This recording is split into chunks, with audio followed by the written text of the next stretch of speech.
Who is the most overrated athlete in sports history? Well, He's thrown more interceptions than touchdowns. The most overrated athlete, in my personal opinion, is Joe Namath. I have to say before I begin, Jordan sent this directly to me, and if you watch my content, that takes some balls. The kid's got him.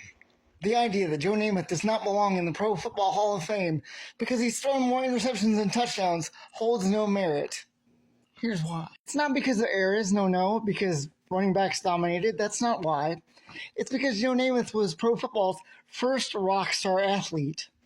Studio 54, hanging out on the beach in Miami, girls, mink coats, pantyhose commercials, in which he wore them.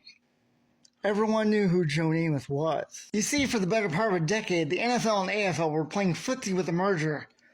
But it wasn't working. They were just competing each other into oblivion. Super Bowls 1 and 2 didn't look so good after the Packers dog-walked the AFL twice.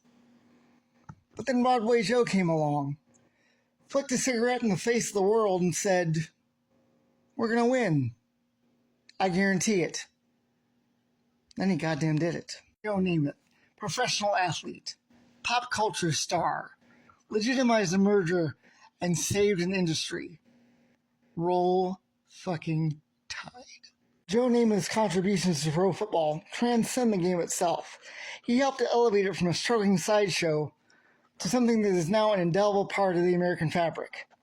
Something that we can't get enough of 365 days a year. And yet some people still say that Joe Namath is the most overrated athlete in history. Well, if that's true, why are you still talking about him some 55 years later?